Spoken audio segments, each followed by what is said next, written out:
কোরবানির পশুর চামড়া সংগ্রহের খবর জানাতে এই মুহূর্তে রাজধানীর পোস্তায় আছেন সহকর্মী কাজল আব্দুল্লাহ। সরাসরি যাচ্ছি তার কাছে। চামড়া কাঁচা চামড়া যেন নষ্ট না হয় সে লক্ষ্যেই কিন্তু বলা চলে যে সরকারি সিদ্ধান্ত ছিল যে ঢাকার বাইরে থেকে কোনো চামড়া ঢাকায় ঢুকবে না, এবং সেই অবস্থায় কিন্তু রাত 10টা পর্যন্ত আমরা দেখছিলাম যে সব ঠিক ছিল। একইভাবে 10টার পর থেকে কিন্তু হঠাৎ কিন্তু প্রায় 50টা ট্রাক, ছোট এবং বড় মাঝারি বিভিন্ন ট্রাক কিন্তু ঢুকে গেছে পোস্তায়। এই চামড়ার গুণগত মান থেকে শুরু করে সব কিছু নির্ধারিত দাম এবং ন্যায্য দাম পাওয়া নিয়ে কিন্তু শঙ্কা তৈরি হয়েছে, এবং ইতিমধ্যে কিন্তু যে চামড়াগুলো আমরা দেখতে পাচ্ছি চামড়াগুলো কিন্তু অর্ধেক দামে বিক্রি করতে বাধ্য হচ্ছেন, যেহেতু 12 ঘন্টা পার হয়ে গেছে এই চামড়াগুলো প্রক্রিয়া করার ক্ষেত্রে।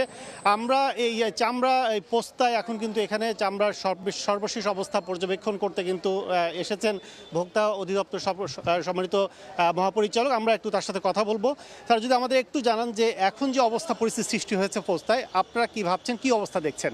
আমরা আসলে সবাই মিলে সিদ্ধান্ত নিয়েছিলাম, বাণিজ্য মন্ত্রণালয়, শিল্প মন্ত্রণালয়, লাইভ স্টক মিনিস্ট্রি এবং আইনশৃঙ্খলা বাহিনী, যে ঢাকাতে 7 দিনের মধ্যে ঢাকার বাইরের কোনো চামড়া ঢুকবে না।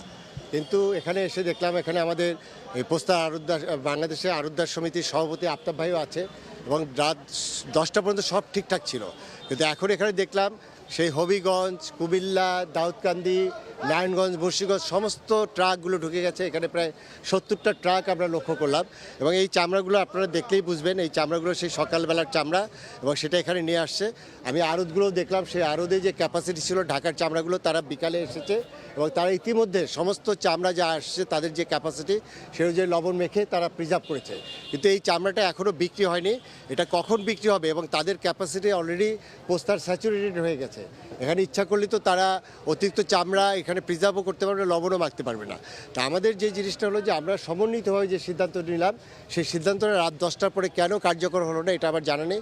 ইতিমধ্যে আমি আমার কর্তৃপক্ষের সাথে কথা বলেছি, এই বিষয়টা দেখা হচ্ছে।